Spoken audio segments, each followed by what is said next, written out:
Hello guys, today we're going to be learning about inference and inheritance in Java. So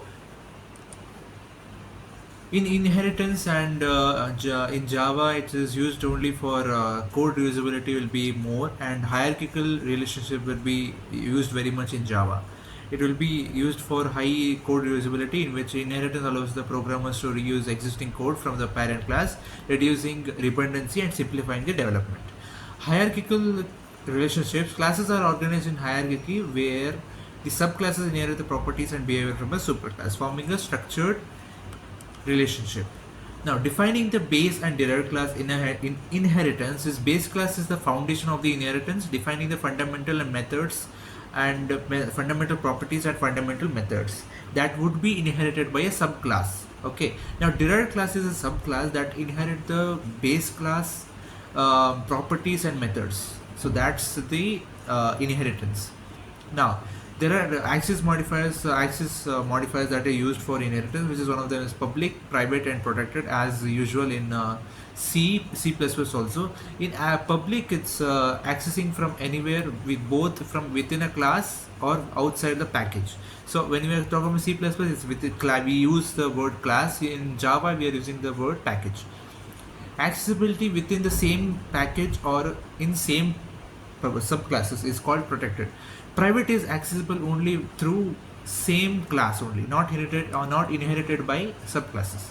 Now, there are also overriding methods in derived classes. Method overriding: a subclass redefines a method inherited from a superclass, providing a specialized implementation.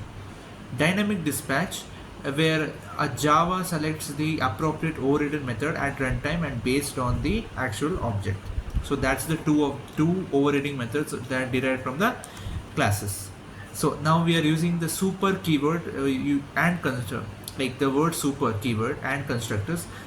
Super keyword calls the constructor of a superclass initiated by inherited members. So super keyword is used for calling constructor of the superclass which is initially inherited by the members. Constructor overloading. Constructor can be overloaded by derived class to support different initialization scenarios. Okay.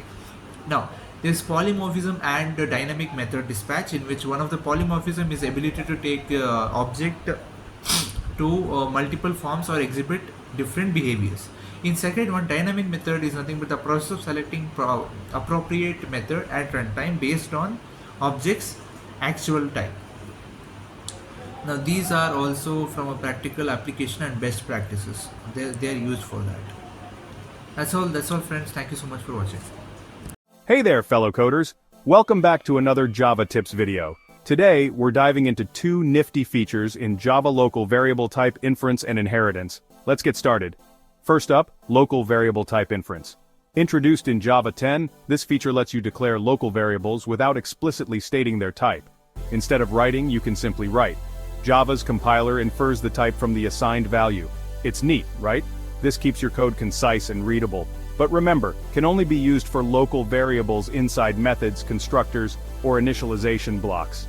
Now, a quick tip: use type inference wisely. It's tempting to use everywhere, but overuse can make your code less readable, especially when the type of the variable isn't immediately obvious. So, balance is key. Alright, moving on to inheritance. Inheritance in Java is all about creating new classes based on existing ones.